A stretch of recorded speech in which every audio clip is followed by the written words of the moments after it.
In a hole in the ground there lived a hobbit. Not a nasty, dirty, wet hole, filled with the ends of worms and an oozy smell, nor yet a dry, bare, sandy hole with nothing in it to sit down on or to eat. It was a hobbit hole, and that means comfort. It had a perfectly round door like a porthole, painted green, with a shiny yellow brass knob in the exact middle. The door opened on to a tube-shaped hall like a tunnel, a very comfortable tunnel without smoke, with paneled walls and floors tiled and carpeted, provided with polished chairs and lots of pegs for hats and coats. The hobbit was fond of visitors. The tunnel wound on and on, going fairly but not quite straight into the side of the hill, as all the people for many miles round called it. Many little round doors opened out of it, first on one side and then on another. No going upstairs for the hobbit. Bedrooms, bathrooms, cellars, pantries, lots of these. Wardrobes, he had whole rooms devoted to clothes. Kitchens, dining rooms, all were on the same floor, and indeed on the same passage. The best rooms were all on the left-hand side, going in, for these were the only ones to have windows, deep-set, round windows looking over his garden, and meadows beyond, sloping down to the river. This hobbit was a very well-to-do hobbit, and his name was Baggins. The Bagginses had lived in the neighborhood of the hill for time out of mind, and people considered them very respectable, not only because most of them were rich, but also because they never had any adventures or did anything unexpected. You could tell what a Baggins would say on any question without the bother of asking him. This is a story of how a Baggins had an adventure, and found himself doing and saying things altogether unexpected. He may have lost the neighbors' respect, but he gained, well, you will see whether he gained anything in the end. The mother of our particular hobbit. What is a hobbit? I suppose hobbits need some description nowadays, since they have become rare and shy of the big people, as they call us. They are, or were, a little people, about half our height, and smaller than the bearded dwarves. Hobbits have no beards. There is little or no magic about them, except the ordinary everyday sword, which helps them disappear quietly and quickly when large stupid folk like you and me come blundering along, making a noise like elephants, which they can hear a mile off. They are inclined to be fat in the stomach. They dress in bright colors, chiefly green and yellow, wear no shoes because their feet grow natural leathery soles and thick warm brown hair like the stuff on their heads, which is curly, have long clever brown fingers, good-natured faces, and laugh deep fruity laughs, especially after dinner, which they have twice a day when they can get it. Now you know enough to go on with it. As I was saying, the mother of this hobbit, of Bilbo Baggins, that is, was the famous Belladonna Took, one of the 3 remarkable daughters of the old Took, head of the hobbits who lived across the water, the small river that ran at the foot of the hill. It was often said, in other families, that long ago one of the Took ancestors must have taken a fairy wife. That was, of course, absurd, but certainly there was still something not entirely hobbit-like about them, and once in a while members of the Took clan would go and have adventures. They discreetly disappeared, and the family hushed it up, but the fact remained that the Tooks were not as respectable as the Bagginses, though they were undoubtedly richer. Not that Belladonna Took ever had any adventures after she became Mrs. Bungo Baggins. Bungo, that was Bilbo's father, built the most luxurious hobbit hole for her, and partly with her money, that was to be found either under the hill or over the hill or across the water, and there they remained to the end of their days. Still, it is probable that Bilbo, her only son, although he looked and behaved exactly like a second edition of his solid and comfortable father, got something a bit queer in his make-up from the Took side, something that only waited for a chance to come out. The chance never arrived until Bilbo Baggins was grown up, being about 50 years old or so, and living in the beautiful hobbit hole built by his father, which I have just described for you, until he had, in fact, apparently settled down immovably. By some curious chance, one morning, long ago, in the quiet of the world, when there was less noise and more green, and the hobbits were still numerous and prosperous, and Bilbo Baggins was standing at his door after breakfast, smoking an enormous long wooden pipe that reached nearly down to his woolly toes, neatly brushed, Gandalf came by. Gandalf. If you had heard only a quarter of what I have heard about him, and I have only heard very little of all there is to hear, you would be prepared for any sort of remarkable tale. Tales and adventures sprouted up all over the place wherever he went, in the most extraordinary fashion. He had not been down that way under the hill for ages and ages, not since his friend the old Took died, in fact, and the hobbits had almost forgotten what he looked like. He had been away over the hill and across the water on businesses of his own since they were all small hobbit boys and hobbit girls. All the unsuspecting Bilbo saw that morning was an old man with a staff.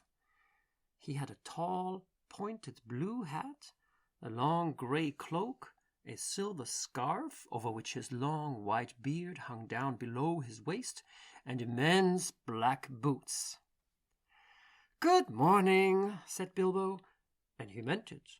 The sun was shining and the grass was very green. But Gandalf looked at him from under long, bushy eyebrows that stuck out further than the brim of his shady hat. "What do you mean?" he said. "Do you wish me a good morning, or mean that it is a good morning whether I want it or not? Or that you feel good this morning, or that it is a morning to be good on?" "All of them at once," said Bilbo, "and a very fine morning for a pipe of tobacco out of doors, into the bargain. If you have a pipe about you, sit down and have a fill of mine. There is no hurry. We have all the day before us."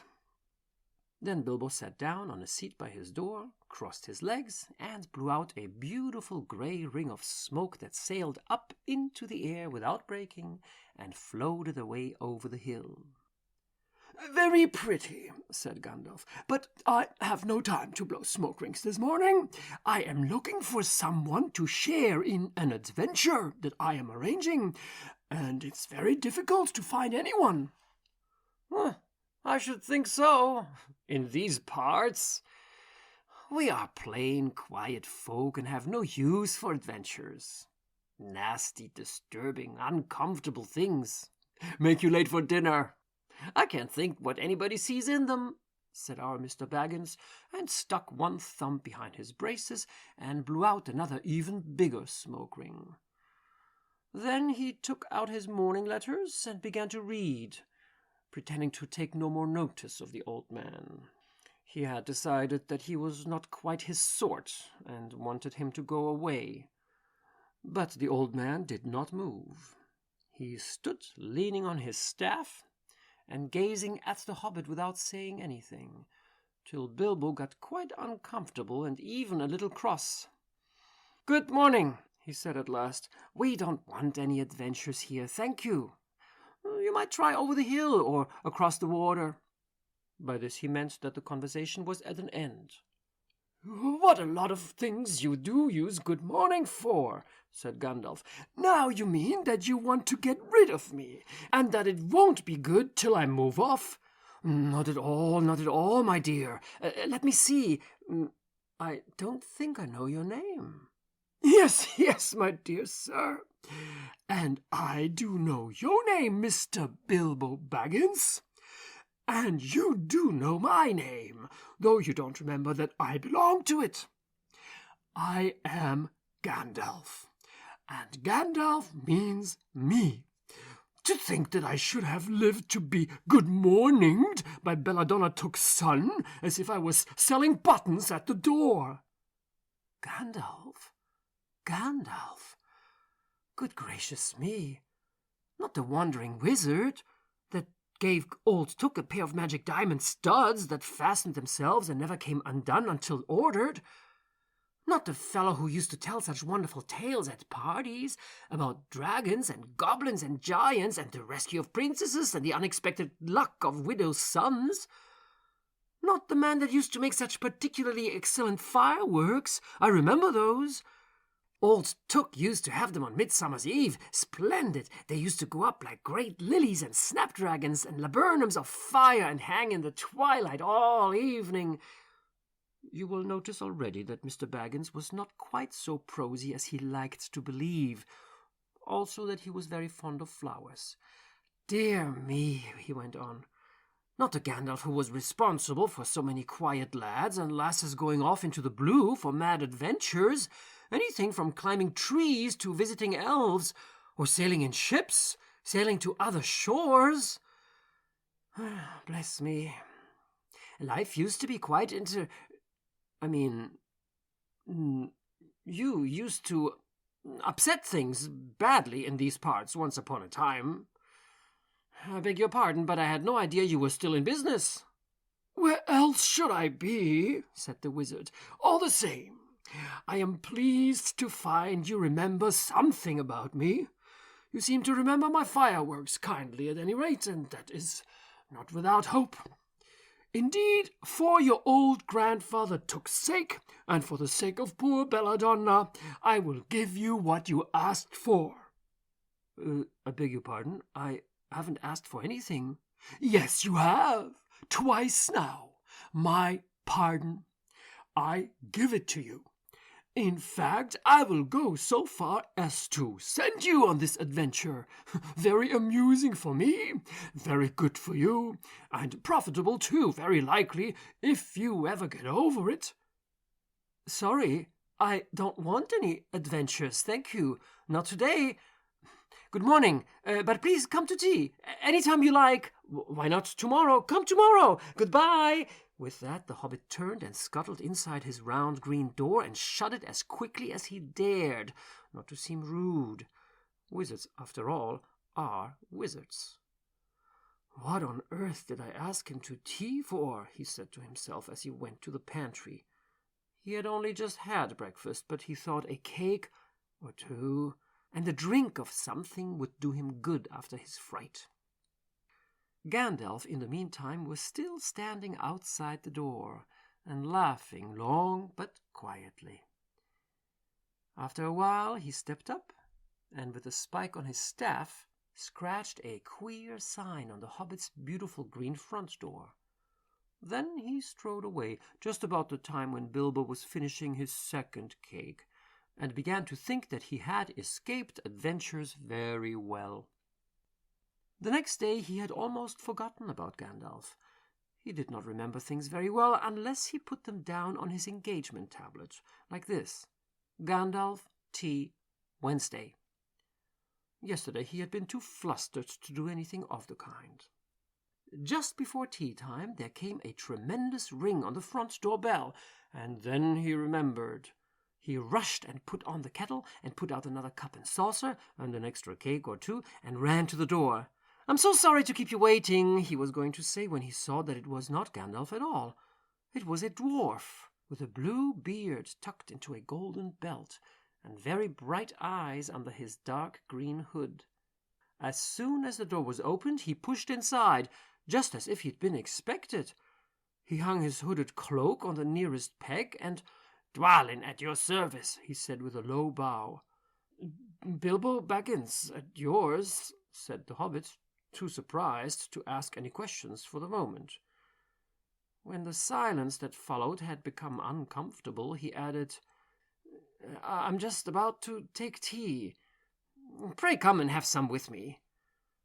A little stiff, perhaps, but he meant it kindly. "And what would you do if an uninvited dwarf came and hung his things up in your hall without a word of explanation?" They had not been at table long. In fact, they had hardly reached the third cake when there came another, even louder ring at the bell. "Excuse me," said the hobbit, and off he went to the door. "So you've got here at last." That was what he was going to say to Gandalf this time, but it was not Gandalf.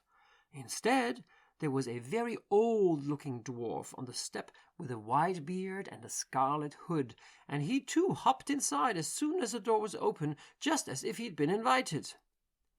"I see they've begun to arrive already," he said when he caught sight of Dwalin's green hood hanging up. He hung his red one next to it, and "Balin, at your service," he said with his hand on his breast. "Thank you," said Bilbo with a gasp. It was not the correct thing to say, but "they have begun to arrive" had flustered him badly. He liked visitors, but he liked to know them before they arrived, and he preferred to ask them himself. He had a horrible thought that the cakes might run short, and then he, as the host, he knew his duty and stuck to it, however painful, he might have to go without. "Come along in and have some tea," he managed to say after taking a deep breath. "A little beer would suit me better, if it's all the same to you, my good sir," said Balin with the white beard. "But I don't mind some cake. Seed cake, if you have any." "Lots," Bilbo found himself answering, to his own surprise, and he found himself scuttling off too, to the cellar to fill a pint beer mug, and then to a pantry to fetch 2 beautiful round seed cakes which he had baked that afternoon for his after-supper morsel. When he got back, Balin and Dwalin were talking at the table like old friends. As a matter of fact, they were brothers. Bilbo plumped down the beer and the cake in front of them, when loud came a ring at the bell again, and then another ring. Gandalf for certain this time, he thought as he puffed along the passage. But it was not. It was 2 more dwarfs, both with blue hoods, silver belts, and yellow beards, and each of them carried a bag of tools and a spade. In they hopped. As soon as the door began to open, Bilbo was hardly surprised at all. "What can I do for you, my dwarfs?" he said. "Kili, at your service," said the one. "And Fili," added the other, and they both swept off their blue hoods and bowed. "At yours and your families," replied Bilbo, remembering his manners this time. "Dwalin and Balin are here already, I see," said Kili. "Let us join the throng." "Throng?" thought Mr. Baggins. "I don't like the sound of that. I really must sit down for a minute and collect my wits. And have a drink." He had only just had a sip in the corner, while the 4 dwarfs sat round the table and talked about mines and gold and troubles with the goblins and the depredations of dragons and lots of other things which he did not understand and did not want to, for they sounded much too adventurous, when ding-a-long-ding-dang, his bell rang again, as if some naughty little hobbit boy was trying to pull the handle off. "Someone at the door," he said, blinking. "Some 4, I should say, by the sound," said Fili. "Besides, we saw them coming along behind us in the distance." The poor little hobbit sat down in the hall and put his head in his hands and wondered what had happened, and what was going to happen, and whether they would all stay to supper. Then the bell rang again, louder than ever, and he had to run to the door. It was not 4 after all. It was 5.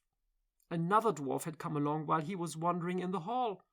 He had hardly turned the knob before they were all inside, bowing and saying, "At your service," one after another.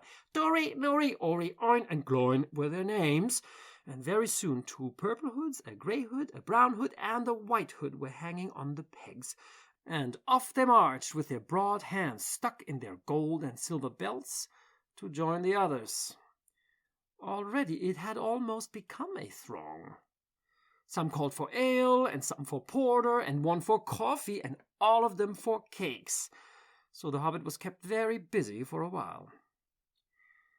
A big jug of coffee had just been set in the hearth. The seed cakes were gone, and the dwarfs were starting on a round of buttered scones, when there came a loud knock. Not a ring, but a hard tut-tut-tut-tut on the hobbit's beautiful green door. Somebody was banging with a stick.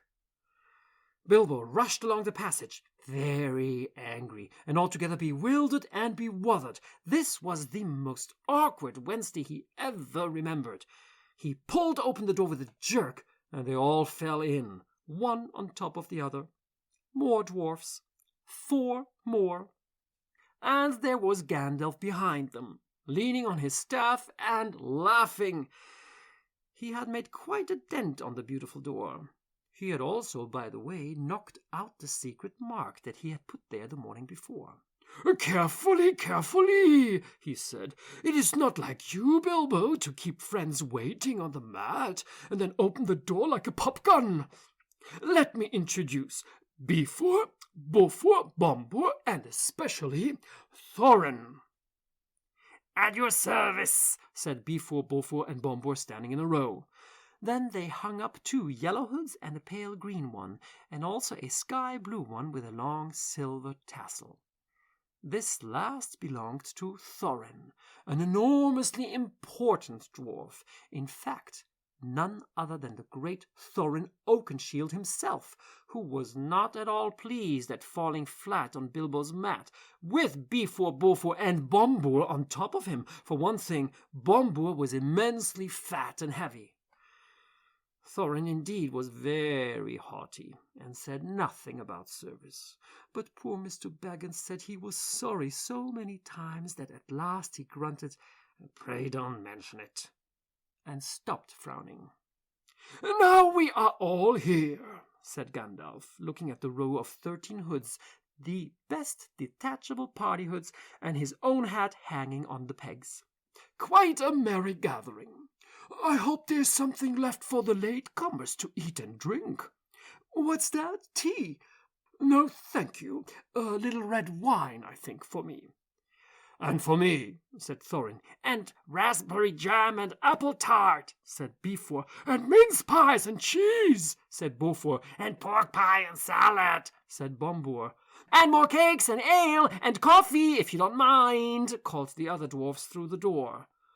"Put on a few eggs, there's a good fellow," Gandalf called after him as the hobbit stumped off to the pantries. "And just bring out the cold chicken and pickles." "Seems to know as much about the inside of my larders as I do myself," thought Mr. Baggins, who was feeling positively flummoxed, and was beginning to wonder whether a most wretched adventure had not come right into his house. By the time he had got all the bottles and dishes and knives and forks and glasses and plates and spoons and things piled up on big trays, he was getting very hot and red in the face and annoyed. "Confusticate and be bother these dwarfs," he said aloud. "Why don't they come and lend a hand?" Lo and behold, there stood Balin and Dwalin at the door of the kitchen, and Fili and Kili behind them, and before he could say "knife," they had whisked the trays and a couple of small tables into the parlor and set out everything afresh. Gandalf sat at the head of the party with the 13 dwarfs all around, and Bilbo sat on a stool at the fireside, nibbling at a biscuit. His appetite was quite taken away, and trying to look as if this was all perfectly ordinary and not in the least an adventure. The dwarfs ate and talked, and time got on. At last they pushed their chairs back, and Bilbo made a move to collect the plates and glasses. "I suppose you will all stay to supper?" he said in his politest, unpressing tones. "Of course," said Thorin, "and after. We shan't get through business till late, and we must have some music first. Now to clear up." Thereupon the 12 dwarfs, not Thorin, he was too important, and stayed talking to Gandalf, jumped to their feet and made tall piles of all the things. Off they went, not waiting for trays, balancing columns of plates, each with a bottle on the top, with one hand, while the hobbit ran after them, almost squeaking with fright. "Please be careful! Please don't trouble! I can manage!" But the dwarfs only started to sing. "Chip the glasses and crack the plates, blunt the knives and bend the forks, that's what Bilbo Baggins hates. Smash the bottles and burn the corks, cut the cloth and tread on the fat, pour the milk on the pantry floor, leave the bones on the bedroom mat, splash the wine on every door, dump the crocks in a boiling bowl, pound them with the thumping pole, and when you're finished, if any are whole, send them down to the hall to roll. That's what Bilbo Baggins hates, so carefully with the plates." And of course they did none of these dreadful things, and everything was cleaned and put away safe as quick as lightning, while the hobbit was turning round and round in the middle of the kitchen, trying to see what they were doing. Then they went back and found Thorin with his feet on the fender, smoking a pipe. He was blowing the most enormous smoke rings, and wherever he told one to go, it went. Up the chimney, or behind the clock on the mantelpiece, or under the table, or round and round the ceiling. But wherever it went, it was not quick enough to escape Gandalf. Pop! He sent a smaller smoke ring from his short clay pipe straight through each one of Thorin's.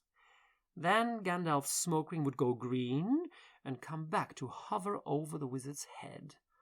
He had a cloud of them about him already, and in the dim light it made him look strange and sorcerous. Bilbo stood still and watched. He loved smoke rings, and then he blushed to think how proud he had been yesterday morning of the smoke rings he had sent up the wind over the hill. "Now for some music," said Thorin. "Bring out the instruments." Kili and Fili rushed for their bags and brought back little fiddles. Dori, Nori, and Ori brought out flutes from somewhere inside their coats. Bombur produced a drum from the hall. Bifur and Bofur went out too, and came back with clarinets that they had left among the walking sticks. Dwalin and Balin said, "Excuse me, I left mine in the porch." "Just bring mine with you," said Thorin. They came back with viols as big as themselves, and with Thorin's harp wrapped in a green cloth. It was a beautiful golden harp, and when Thorin struck it, the music began all at once, so sudden and sweet that Bilbo forgot everything else, and was swept away into dark lands under strange moons, far over the water, and very far from his hobbit hole under the hill. The dark came into the room from the little window that opened in the side of the hill. The firelight flickered, it was April, and still they played on, while the shadow of Gandalf's beard wagged against the wall. The dark filled all the room, and the fire died down, and the shadows were lost, and still they played on. And suddenly first one and then another began to sing as they played, deep-throated singing of the dwarves in the deep places of their ancient homes. And this is like a fragment of their song, if it can be like their song without their music. Far over the misty mountains cold, to dungeons deep and caverns old, we must away ere break of day to seek the pale enchanted gold. The dwarfs of yore made mighty spells, while hammers fell like ringing bells in places deep where dark things sleep, in hollow halls beneath the fells. For ancient king and elvish lord, their many a gleaming golden hoard, they shaped and wrought, and light they caught, to hide in gems on hilt of sword, on silver necklaces they strung, the flowering stars on crowns they hung, The dragon fire in twisted wire, they meshed the light of moon and sun. Far over the misty mountains cold, to dungeons deep and caverns old, we must away ere break of day, to claim our long-forgotten gold. Goblets they carved there for themselves, and harps of gold where no man delves. There lay they long, and many a song was sung unheard by man or elves. The pines were roaring on the height, the winds were moaning in the night. The fire was red, it flaming spread, the trees like torches blazed with light. The bells were ringing in the dale, and men looked up with faces pale. The dragon's ire, more fierce than fire, laid low their towers and houses frail. The mountains smoked beneath the moon. The dwarves they heard the tramp of doom. They fled their hall to dying fall beneath his feet, beneath the moon. Far over the misty mountains grim, to dungeons deep and caverns dim, we must away ere break of day, to win our harps and gold from him. As they sang, the hobbit felt the love of beautiful things made by hands and by cunning and by magic moving through him, a fierce and a jealous love, the desire of the hearts of dwarves. Then something Tookish woke up inside him, and he wished to go and see the great mountains, and hear the pine trees and the waterfalls, and explore the caves, and wear a sword instead of a walking stick. He looked out the window. The stars were out in a dark sky above the trees. He thought of the jewels of the dwarfs shining in dark caverns. Suddenly, in the wood beyond the water, a flame leapt up, probably somebody lighting a wood fire, and he thought of plundering dragons settling on his quiet hill and kindling it all to flames. He shuddered, and very quickly he was plain Mr. Baggins of Bag End on the hill again. He got up trembling. He had less than half a mind to fetch the lamp, and more than half a mind to pretend to, and go and hide behind the beer barrels in the cellar, and not come out again until all the dwarfs had gone away. Suddenly he found that the music and the singing had stopped, and they were all looking at him with eyes shining in the dark. "Where are you going?" said Thorin, in a tone that seemed to show that he guessed both halves of the hobbit's mind. "What about a little light?" said Bilbo apologetically. "We like the dark," said all the dwarfs. "Dark for dark business. There are many hours before dawn." "Of course," said Bilbo, and sat down in a hurry. He missed the stool and sat in the fender, knocking over the poker and shovel with a crash. "Hush!" said Gandalf. "Let Thorin speak." And this is how Thorin began. "Gandalf, dwarfs, and Mr. Baggins, we are met together in the house of our friend and fellow conspirator, this most excellent and audacious hobbit, may the hair on his toes never fall out. All praise to his wine and ale." He paused for breath and for a polite remark from the hobbit, but the compliments were quite lost on poor Bilbo Baggins, who was wagging his mouth in protest at being called audacious, and worst of all, fellow conspirator, though no noise came out. He was so flummoxed. So Thorin went on. "We are met to discuss our plans, our ways, means, policy, and devices. We shall soon, before the break of day, start on our long journey, a journey from which some of us, or perhaps all of us, except our friend and counselor, the ingenious wizard Gandalf, may never return. It is a solemn moment. Our object is, I take it, well known to us all.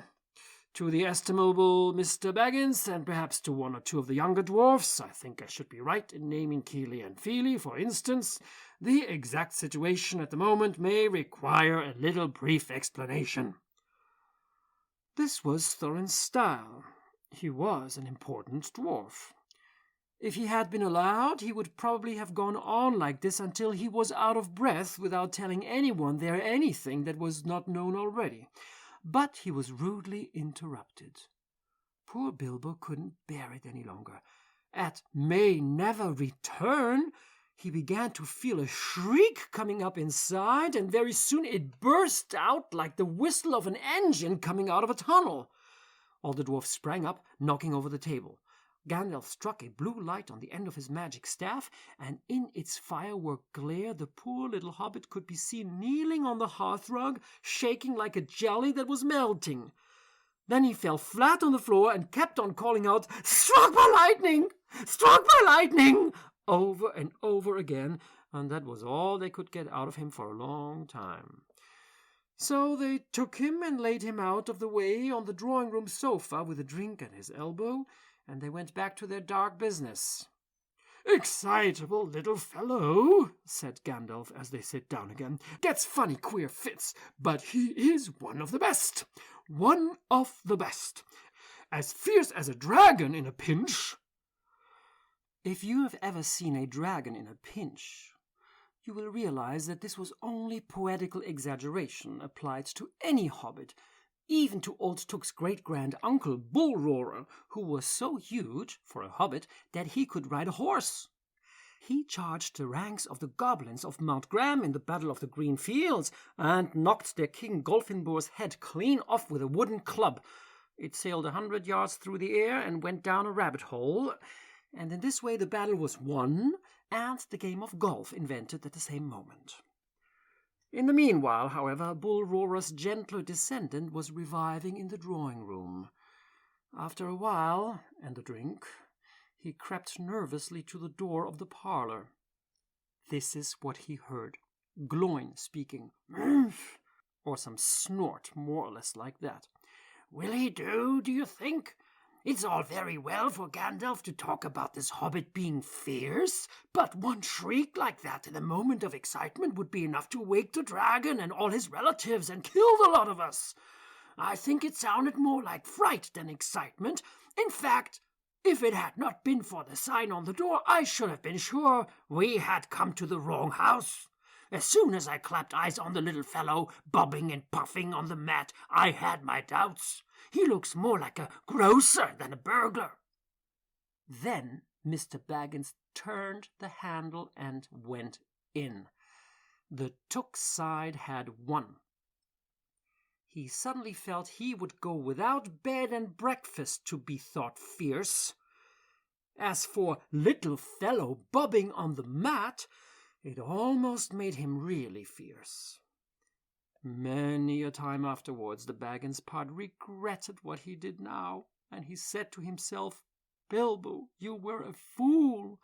You walked right in and put your foot in it." "Pardon me," he said, "if I have overheard words that you were saying. I don't pretend to understand what you're talking about, or your reference to burglars, but I think I'm right in believing," this is what he called being on his dignity, "that you think I am no good. I will show you. I have no signs on my door. It was painted a week ago, and I'm quite sure you have come to the wrong house. As soon as I saw your funny faces on the doorstep, I had my doubts. But treat it as the right one. Tell me what you want done, and I will try it.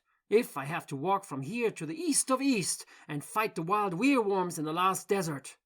I had a great-great-great-great-grand-uncle once, Bull-Roarer Took, and—" Yes, but that was long ago," said Gloin. "I was talking about you, and I assure you there is a mark on the door, the usual one in the trade, or used to be. Burglar wants a good job, plenty of excitement and reasonable reward. That's how it's usually read.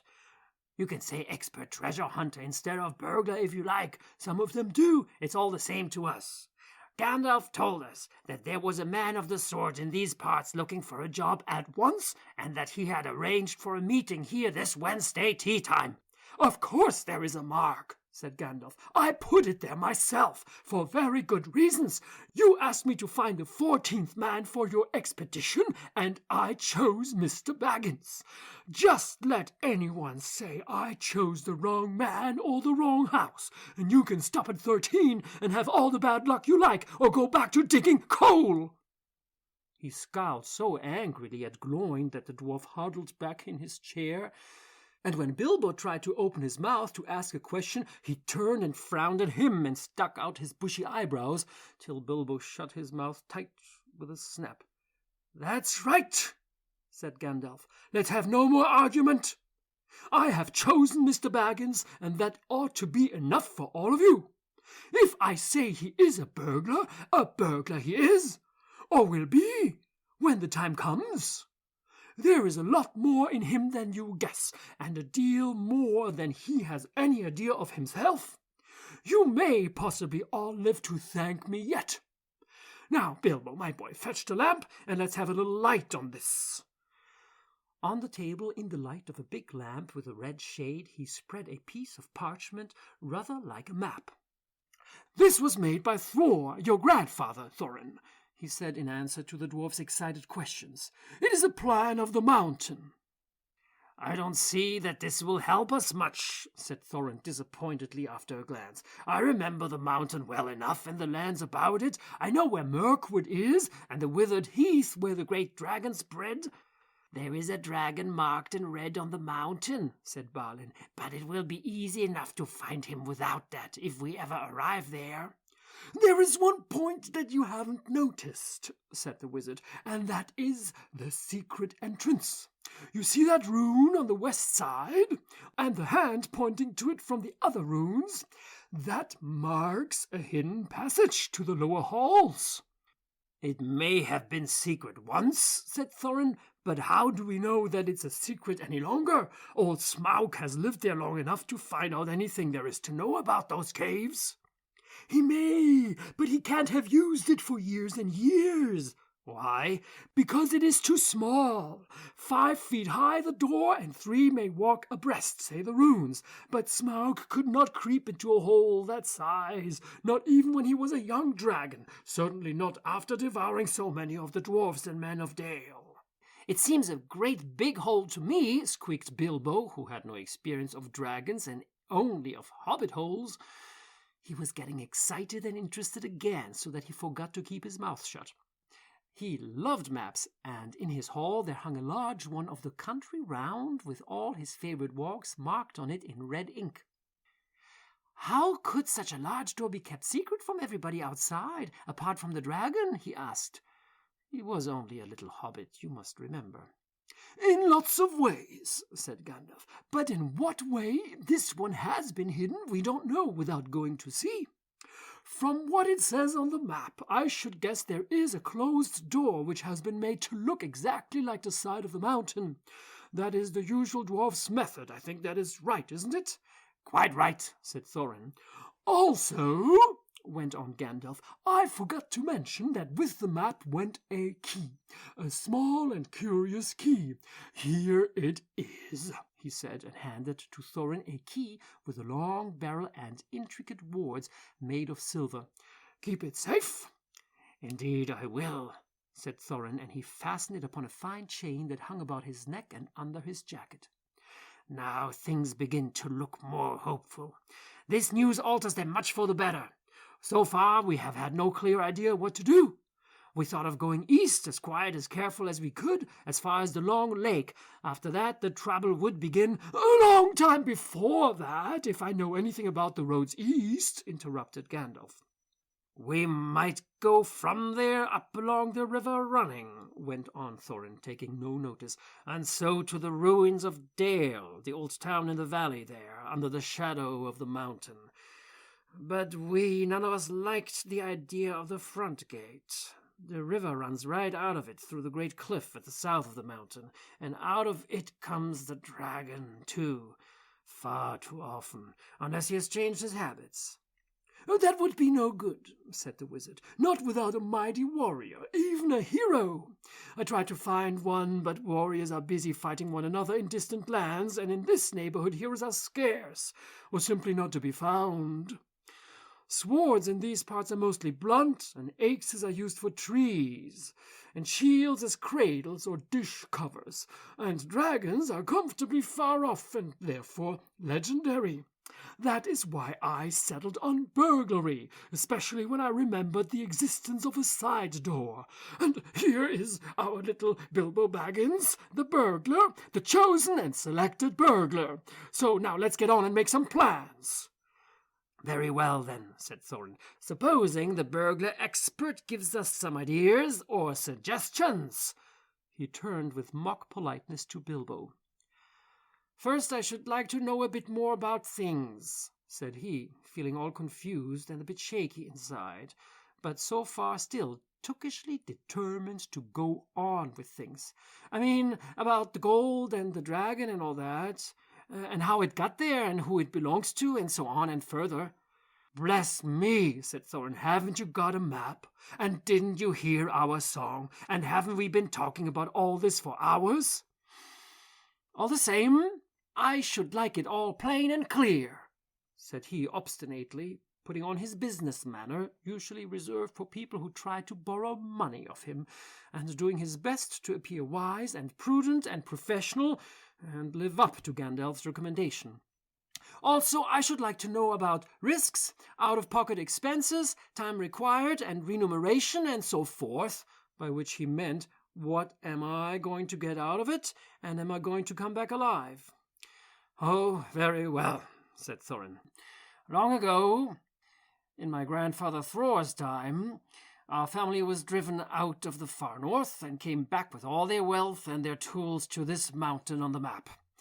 It had been discovered by my far ancestor, Thrain the Old, but now they mined and they tunneled and they made huger halls and greater workshops, and in addition I believe they found a good deal of gold and a great many jewels too. Anyway, they grew immensely rich and famous, and my grandfather was king under the mountain again, and treated with great reverence by the mortal men who lived to the south, and were gradually spreading up the running river as far as the valley overshadowed by the mountain.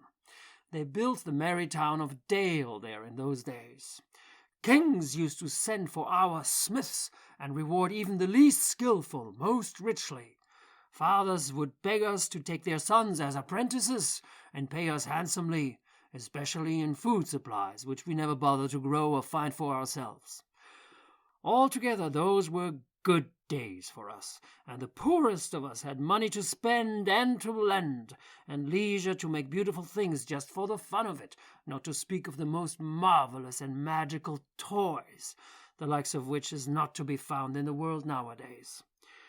So my grandfather's halls became full of armor and jewels and carvings and cups, and the toy market of Dale was the wonder of the north. Undoubtedly, that was what brought the dragon. Dragons steal gold and jewels, you know, from men and elves and dwarves wherever they can find them, and they guard their plunder as long as they live, which is practically forever unless they are killed, and never enjoy a brass ring of it. Indeed, they hardly know a good bit of work from a bad, though they usually have a good notion of the current market value. And they can't make a thing for themselves, not even mend a little loose scale of their armor. There were lots of dragons in the north in those days, and gold was probably getting scarce up there, with the dwarfs flying south or getting killed, and all the general waste and destruction that dragons make going from bad to worse. There was a most specially greedy, strong, and wicked worm called Smoke. One day he flew up into the air and came south. The first we heard of it was a noise, like a hurricane coming from the north, and the pine trees on the mountain creaking and cracking in the wind. Some of the dwarfs who happened to be outside, I was one, luckily, A fine adventurous lad in those days, always wandering about, and it saved my life that day. Well, from a good way off we saw the dragon settle on our mountain in a spout of flame. Then he came down the slopes, and when he reached the woods they all went up in fire. By that time all the bells were ringing in Dale, and the warriors were arming. The dwarfs rushed out of their great gate, but there was the dragon waiting for them. None escaped that way. The river rushed up in steam, and the fog fell on Dale, and in the fog the dragon came on them and destroyed most of the warriors. The usual unhappy story. It was only too common in those days. Then he went back and crept in through the front gate and routed out all the halls and lanes and tunnels, alleys, cellars, mansions, and passages. After that, there were no dwarfs left alive inside, and he took all their wealth for himself. Probably, for that is the dragon's way, he has piled it all up in a great heap far inside and sleeps on it for a bed. Later he used to crawl out of the great gate and come by night to Dale and carry away people, especially maidens, to eat, until Dale was ruined and all the people dead or gone. What goes on there now I don't know for certain, but I don't suppose anyone lives nearer to the mountain than the far edge of the long lake nowadays. The few of us that were well outside sat and wept in hiding and cursed smoke, and there we were unexpectedly joined by my father and my grandfather with singed beards. They looked very grim, but they said very little. When I asked how they got away, they told me to hold my tongue and said that one day in the proper time I should know. After that we went away, and we've had to earn our livings as best as we could, up and down the lands, often enough sinking as low as blacksmith work, or even coal mining. But we have never forgotten our stolen treasure, and even now, when I will allow we have a good bit laid by, and we are not so badly off, here Thorin stroked the gold chain round his neck, we still mean to get it back, and to bring our curses home to Smoke, if we can. I've often wondered about my father's and my grandfather's escape. I see now they must have had a private side door which only they knew about, but apparently they made a map, and I should like to know how Gandalf got hold of it, and why it did not come down to me, the rightful heir. I did not get hold of it. I was given it, said the wizard. Your grandfather Thror was killed, you remember, in the mines of Moria by Adzog the Goblin. Curse his name, yes, said Thorin. And Thrain, your father, went away on the 21st of April, 100 years ago last Thursday, and has never been seen by you since. True and true, said Thorin. Well, your father gave me this to give to you, and I have chosen my own time and way for handing it over. You can hardly blame me, considering the trouble I had to find you. Your father could not remember his own name when he gave me the paper, and he never told me yours. So on the whole, I think I ought to be praised and thanked. Here it is, said he, handing the map to Thorin. I don't understand, said Thorin, and Bilbo felt he would have liked to say the same. The explanation did not seem to explain. Your grandfather, said the wizard slowly and grimly, gave the map to his son for safety before he went to the mines of Moria. Your father went away to try his luck with the map after your grandfather was killed, and lots of adventures of a most unpleasant sort he had, but he never got near the mountain. How he got there I don't know, but I found him a prisoner in the dungeons of the Necromancer. Whatever were you doing there? Asked Thorin with a shudder, and all the dwarfs shivered. "Never you mind. I was finding things out as usual, and a nasty, dangerous business it was. Even I, Gandalf, only just escaped. I tried to save your father, but it was too late. He was witless and wandering, and had forgotten almost everything except the map and the key." "We have long ago paid the goblins of Moria," said Thorin. "We must give a thought to the necromancer." "Don't be absurd. He is an enemy far beyond the powers of all the dwarves put together, if they could all be collected again from the four corners of the world. The one thing your father wished was for his son to read the map and use the key.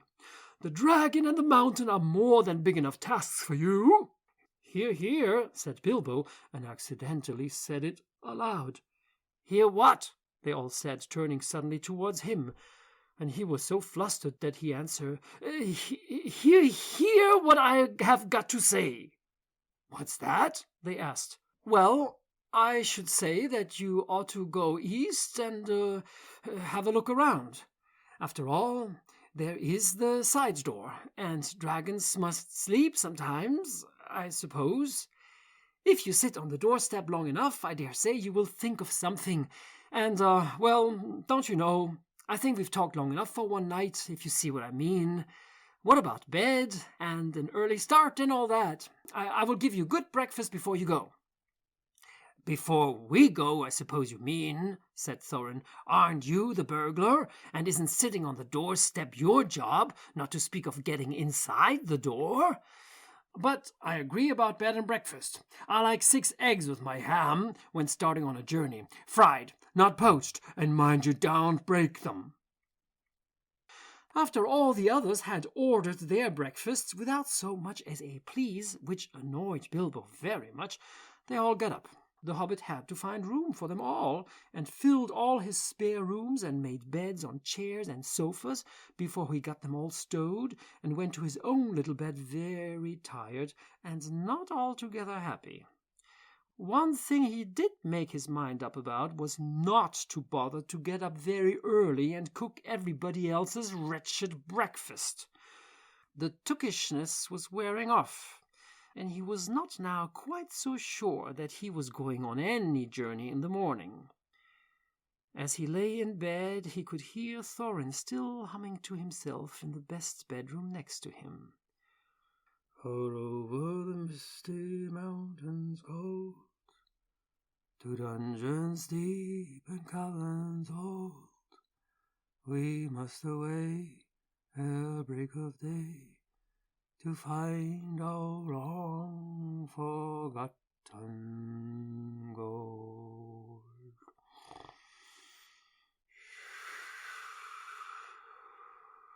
Bilbo went to sleep with that in his ears, and it gave him very uncomfortable dreams. It was long after the break of day when he woke up.